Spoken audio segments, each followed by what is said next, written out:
Happy holidays, everyone. You're looking at an example of what you're doing in the library today. These are 3 note cards based on 2 sources. The sources have to be print sources. Remember that if you can't find print sources, you'll need to change your controversy.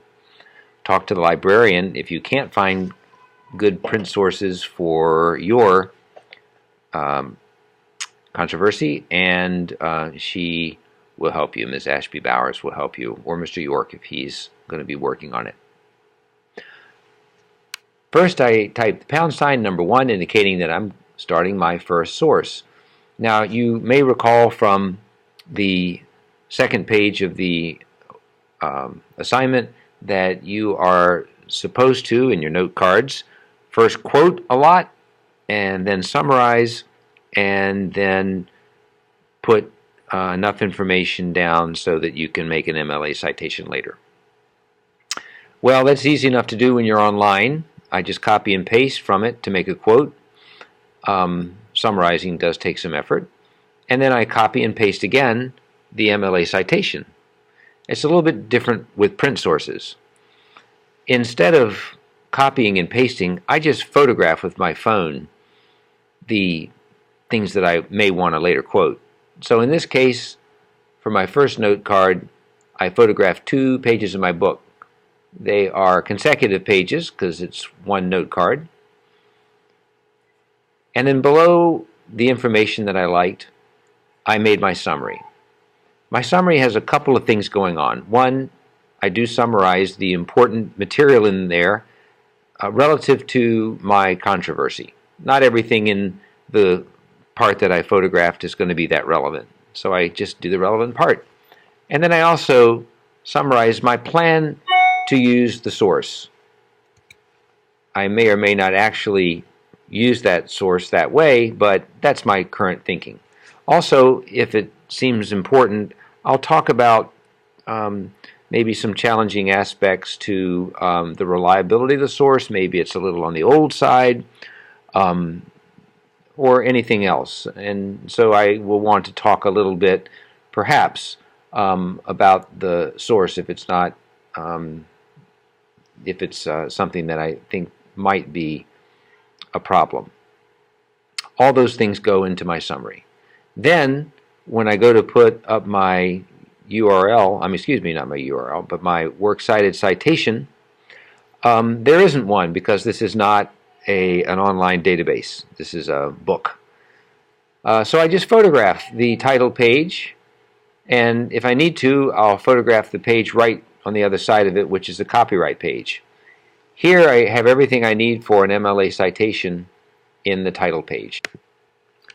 I would not try to make an MLA citation right when I'm trying to research. It seems like a bother. I'm going to do that later because I'm in the library and I'm focused on researching. And for me, that means photographing the title page and the copyright page on the opposite side. Then I'm going to draw a horizontal line. By the way, you're going to go through a slideshow that's going to show you how to do all this with your phone in an app called Google Docs. Now I'm ready for my second one. Once again, I type the # and a 2. I photograph material in yet another book, and I make sure every time I photograph from a book that I also photograph the page number in the book. That way I can make in-text citations, also called online citations, also called parenthetical citations, those things that you put in parentheses in the body of your paper that refer back to your works cited page. I'll need those page numbers if it's a book. Once again, I've done a summary, and then below that, once again, I have put a photograph of the book, title page. I own this one, that's why it's got writing on it. You'll notice a lot of spaces. Don't worry about the formatting. When you include a photograph, it often skips to the next page. I draw another. Oh, this time I did need my copyright page, so I photographed that as well. I draw another horizontal line, and now I'm ready for my third and final note. It is another couple of pages from the same book as my second note. And there they are.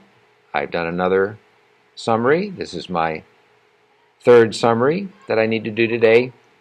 And then beneath there, let's see, I have the source is Warnock, see note 2.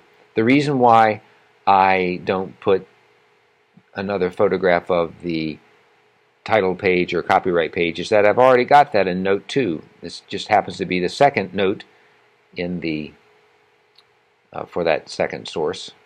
So now I have my 3 notes based on 2 sources, but I don't choose to just copy everything all over again. I'll see that reference and know that this third note shares the second note's source. Now I'm ready for note 4, which we'll begin doing when we get back from winter break.